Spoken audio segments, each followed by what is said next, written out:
For more than 30 years, video games have been a fun hobby for children and adults alike all over the world. They have drawn people to them with their diverse, appealing aesthetics, gripping stories, and most importantly, their interesting and fun gameplay. But is there a point when video games can become more than a game? There are countless. The rating these games receive is vital in protecting children from the more violent games and separating fantasy from reality. Unfortunately for Australia, it's taken us over 15 years to instate the road to achieving this rating is a long one, but will it stop the accusations of violence in relation to playing video games? Well, back when I was a kid, I used to play video games. That's like why I play video games. I just grew up with it, you know. It's like all I did.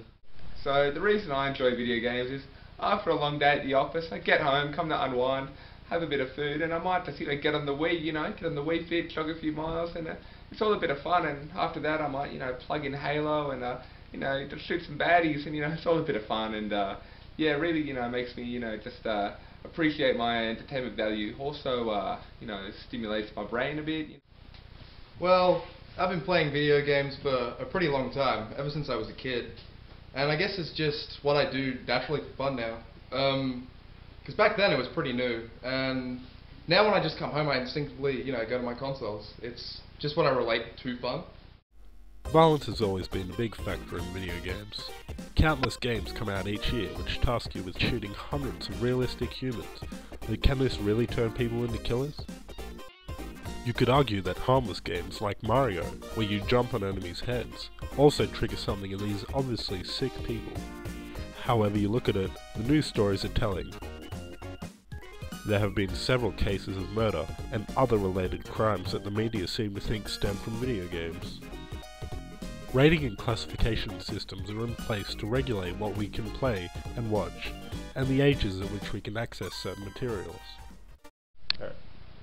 I don't really find myself getting that angry when I play the games. It's actually fun and stimulating. I actually really enjoy it, and the glory of just being able to beat these little challenges is it's a good feedback. But it's done in such a constructive way that really exercises your mental capacity in such a way. But I think you just have to have common sense, and it's all a bit of fun. It's all in the game. So. In Australia, video game ratings range from G, PG, M to MA15+. Australia has never had an over 18 rating for video games, while most other developed Western countries have adopted the rating long ago. Even though Australia now seems to finally be getting this rating, the long road it has taken to get there has certainly taken its toll.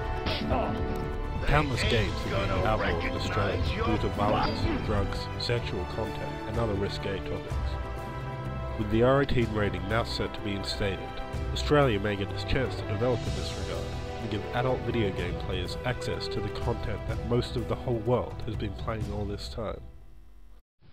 Well, I'm personally for the R18 rating, but I could be biased because I'm over 18. If I was much younger, then I don't think I would have been as much for it because I would have been restricting me. But yeah, violent video games though, I think they're just video games. So if the person has the mental, know-how not to do that stuff in real life, why shouldn't we be able to play it?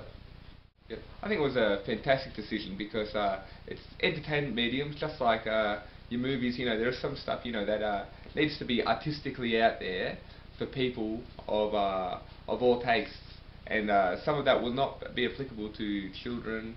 And just having a blanket rating for 15 and over was just not going to cut it, especially with these other mediums out there that seem to have no problem having an adults only rating. So I think it's a huge step forward, and it's been needed for quite some time, but it's definitely good to see that we're heading in that direction, and definitely positive towards the industry from here on out.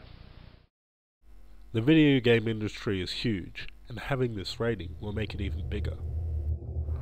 Although the violent nature of some video games have been blamed for crimes in the past, no substantial evidence that these games cause anything to happen has been shown. With this rating in effect, the video game industry will be the safest it has been forever, while not sacrificing what people will be allowed to play. There will always be violence in the world, and you can't keep blaming games every time something happens. be sensible, and enjoy playing games.